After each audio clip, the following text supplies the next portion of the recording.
Hi అండి. Welcome to my channel. ఈరోజు video వచ్చేసి silk sari blouse back neck డిజైన్ని కటింగ్ అండ్ స్టిచ్చింగ్ ఏ విధంగా చేయాలో చూపిస్తాను. దీనికి సంబంధించిన మెజర్మెంట్స్ అన్నీ కూడా ఇక్కడ స్క్రీన్లో అయితే మెన్షన్ చేసేస్తున్నాను. అలానే ఈ బ్లౌజ్ కాస్ట్, ఏ మెటీరియల్ యూస్ చేశాను, ఎంత క్లాత్ యూస్ చేశాను, మొత్తం డీటెయిల్స్ అన్నీ కూడా నేను ఇక్కడ వీడియోలోనే చెప్తాను. మీరు వీడియోని ఎక్కడ కూడా స్కిప్ చేయకుండా చూడడానికి ట్రై చేయండి.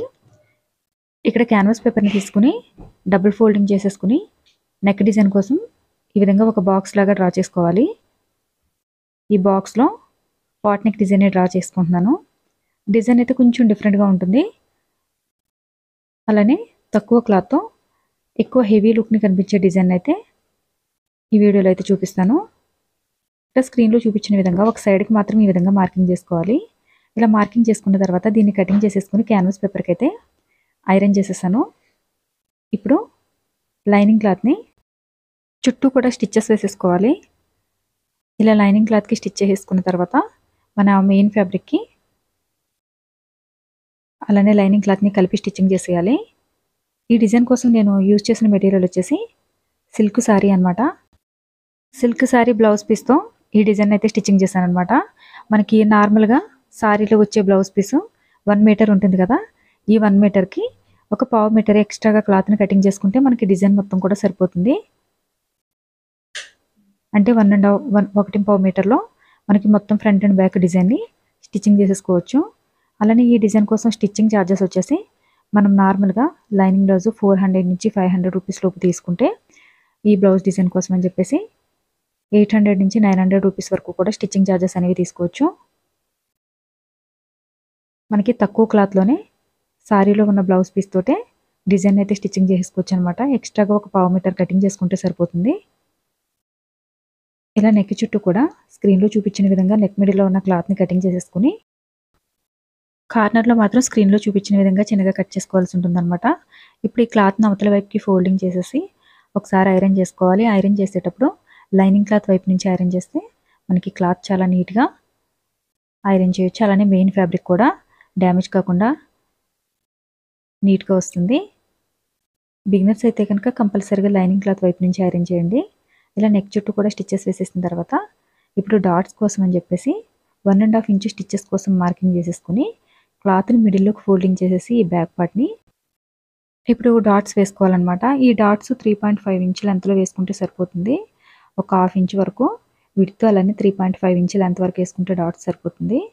ఇక్కడ వచ్చేసి మనకి లైనింగ్ క్లాత్ ఉంటుంది కదా, స్ట్రైట్గా కటింగ్ చేసిన లైనింగ్ క్లాత్ తోటి నడుము పట్టిని అయితే స్టిచ్చింగ్ చేసేస్తున్నాను. మీరు కావాలంటే పైపింగ్ వేసుకోవచ్చు. స్క్రీన్లో చూపించిన విధంగా ఈ విధంగా ఒక 1/2 ఇంచ్ క్రాస్గా కటింగ్ చేసుకుంటే కనుక మనకి బ్యాక్ పార్ట్ షేప్ అనేది చాలా నీట్గా వస్తుంది. ఇక్కడ 1.5 ఇంచు వెడల్పున్న స్ట్రైట్గా కటింగ్ చేసిన క్లాత్ని తీసుకుని వన్ సైడ్ అయితే స్టిచ్చెస్ వేసేసాను. దీన్ని ఇప్పుడు నడుము దగ్గర నడుము పట్టిలాగా స్టిచ్ చేసేస్తున్నాను. పైపింగ్ చేసుకోవాలనుకున్న వాళ్ళు నడుము పట్టిని అయితే వేసుకోని అవసరం లేదు.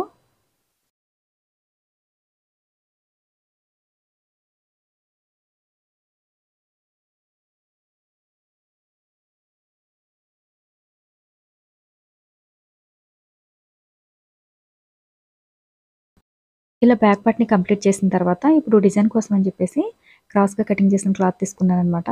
ఇది వచ్చేసి ఒక 2 మీటర్స్ అయితే లెంత్ ఉండాలి. పొడవు డోరీ థ్రెడ్, మనకి డోరీ థ్రెడ్తో డిజైన్ స్టిచ్చింగ్ చేస్తాం కదా, అందు గురించి అని చెప్పేసి 2 మీటర్స్ లెంత్ ఉన్న డోరీ థ్రెడ్ని అయితే రెడీ చేసుకుంటున్నాను. మనకి స్ట్రైట్గా కటింగ్ చేసిన క్లాత్ అయితే మనకి డోరీ థ్రెడ్ అనేది అంత నీట్గా రాదు. క్రాస్గా కటింగ్ చేసిన క్లాత్తో మనం ఇంకా కొంచెం నీట్గా డోరీ థ్రెడ్ని అయితే స్టిచ్ చేసుకోవచ్చు.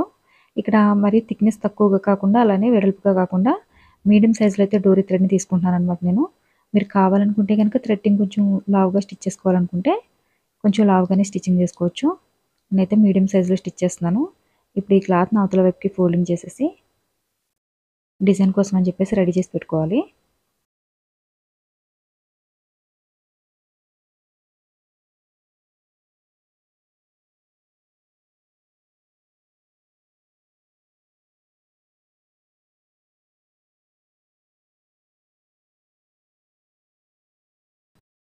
ఇలా డోరీ థ్రెడ్ని రెడీ చేసిన తర్వాత ఇప్పుడు ఫ్లవర్ డిజైన్ కోసం 2.5 ఇంచ్ లెంత్ విడ్త్ ఉన్న క్లాత్ని తీసుకుని స్క్రీన్లో చూపించిన విధంగా ఇలా ఫోల్డింగ్ చేసేసుకుని ఒక లీఫ్ లాగా అయితే స్టిచ్ చేసుకోవాల్సి ఉంటుంది.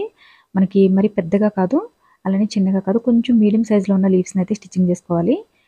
లీవ్స్ అన్నీ కూడా ఒకే సైజులో రావాలి. సైజ్ కొంచెం ఎక్కువ తక్కువ ఉంటే కనుక మనకి క్లాత్ అనేది డిజైన్ అనేది అంత నీట్‌గా రాదు. అందు గురించి అని చెప్పేసి అన్నీ కూడా ఈక్వల్‌గా ఉండేలాగా చూసుకొని స్టిచ్ చేసుకోవాల్సి ఉంటుంది. ఒక ఫ్లవర్‌కి మనకి ఎన్ని లీవ్స్ అయితే అవసరమవుతాయో అన్నింటిని కూడా స్టిచ్ చేసి పెట్టుకోవాలి. ఇలా కంప్లీట్‌గా లీవ్స్ అన్నీ స్టిచ్చింగ్ చేసేసిన తర్వాత ఇప్పుడు ఈ సర్కిల్ లాగా స్క్రీన్‌లో చూపించిన విధంగా సర్కిల్ లాగా ఈ విధంగా మార్కింగ్ చేసుకోవాలనమాట. ఈ సర్కిల్ మీదే ఒక పావించి లోపలికి స్టిచ్చింగ్ చేసుకోవాల్సి ఉంటుంది. మరీ చివరికి స్టిచ్చింగ్ చేస్తే మనకి ఫ్లవర్ సైజ్ అనేది పెరిగిపోతుంది. ఫ్లవర్ సైజు మరి పెద్దగా ఉండకుండా ఉండాలంటే గనక ఒక పావించి లోపలికి స్టిచ్చింగ్ చేసేసుకోండి. రౌండ్‌గా మనం ఏదైతే సర్కిల్‌ని మార్కింగ్ చేసామో ఈ సర్కిల్‌లోనే ఒక ఫ్లవర్ షేప్‌లో వచ్చే విధంగా స్టిచ్ చేసుకోవాల్సి ఉంటుందనమాట.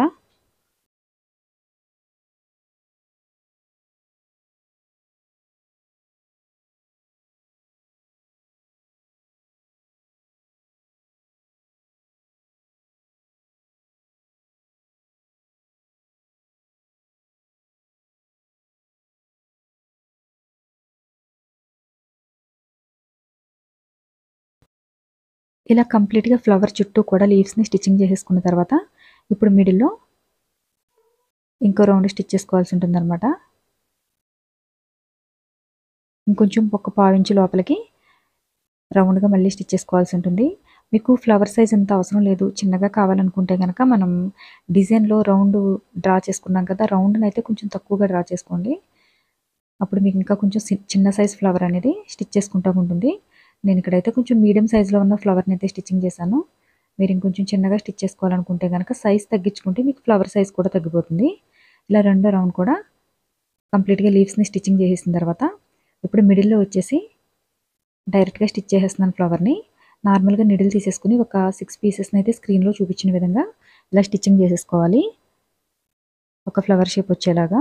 మీకు మిడిల్‌లో కొంచెం స్పేస్ ఎక్కువగా అనిపిస్తుంది అనుకుంటే గనక నేను ఇక్కడ 6 పీసెస్ అయితే స్టిచ్ చేస్తున్నాను. 6 కాకుండా ఒక 7 గాని, 8 గాని స్టిచ్చింగ్ చేసుకుంటే మీరు ఈ పీసెస్‌ని ఇంకొంచెం ఫ్లవర్ సైజ్ అనేది పెరుగుతుంది. ఇలా కంప్లీట్‌గా ఫ్లవర్ షేప్‌లో తీసుకొని చుట్టూ కూడా ఈ విధంగా థ్రెడ్ తోటి స్టిచ్ చేసేసుకోవాల్సి ఉంటుంది. ఇప్పుడు దీన్ని మనం ఆల్రెడీ స్టిచ్ చేసి పెట్టుకున్న ఫ్లవర్ మిడిల్‌లో స్టిచ్ చేసేస్తే మనకి నీట్‌గా ఉంటుందన్నమాట ఫ్లవరు. కావాలంటే మీరు ఫ్లవర్ సైజ్ తగ్గించుకోవచ్చు.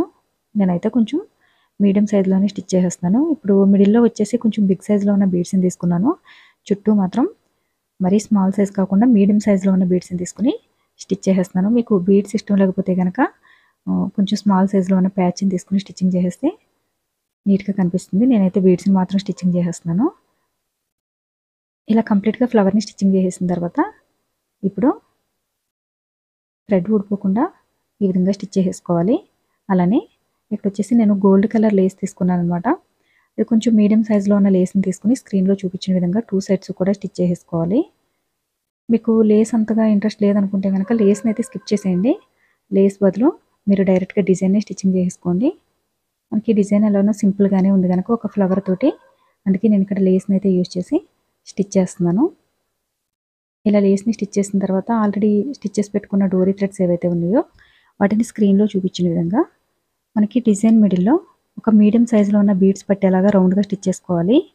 ఈ రౌండ్స్ అన్నీ కూడా ఈక్వల్‌గా వచ్చేలాగా చూసుకోవాలనమాట. ఒక చోట ఎక్కువ తక్కువ రాకుండా జాగ్రత్తగా ఈక్వల్‌గా వస్తున్నాయో లేదో చూసుకొని స్టిచ్చింగ్ చేసుకోవాలి. 2 సైడ్స్ కూడా ఇదే విధంగా స్టిచ్చింగ్ చేసేయాలి.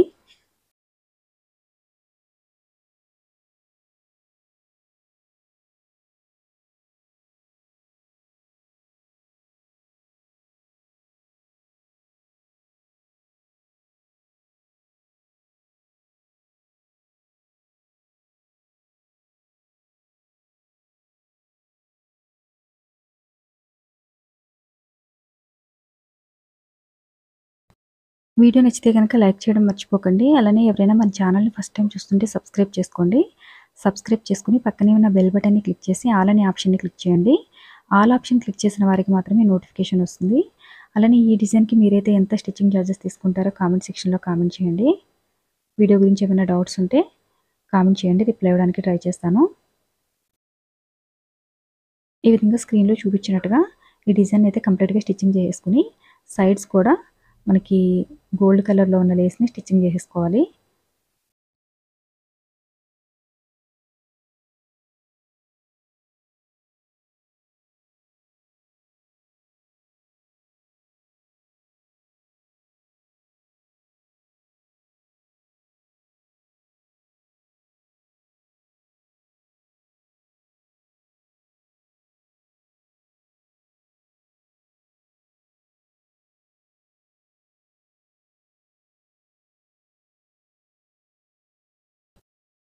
ఇలా కంప్లీట్‌గా డిజైన్ అయితే స్టిచ్చింగ్ చేసేసుకున్న తర్వాత ఇక్కడ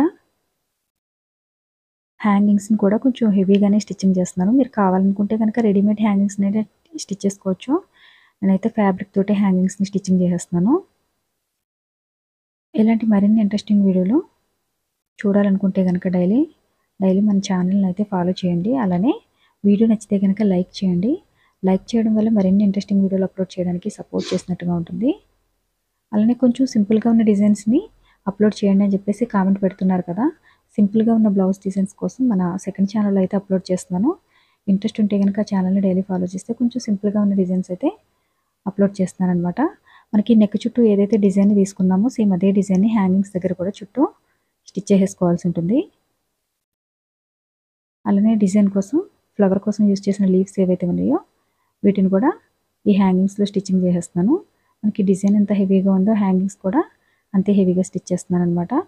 మీకు ఒకవేళ ఇంత హెవీగా అవసరం లేదనుకుంటే గనుక ఈ లీవ్స్ అయితే స్కిప్ చేసేసి డైరెక్ట్‌గా పైన డిజైన్ చేసిన దాన్ని డైరెక్ట్‌గా హ్యాంగింగ్స్ లాగా స్టిచ్చింగ్ చేసేసుకోవచ్చు. ఇలా మొత్తం హ్యాంగింగ్స్ అన్నీ స్టిచ్చింగ్ చేసేసిన తర్వాత మనకి ఈ డిజైన్ మిడిల్‌లో కొంచెం స్మాల్ సైజ్‌లో గానీ, అలానే మీడియం సైజ్‌లో గానీ ఉన్న బీడ్స్‌ని తీసుకొని బీడ్స్ స్టిచ్చింగ్ చేసుకోవాలనమాట. బీడ్స్ స్టిచ్చింగ్ చేసిన తర్వాత లుక్ అయితే ఈ విధంగా ఉంటుంది. Thanks for watching.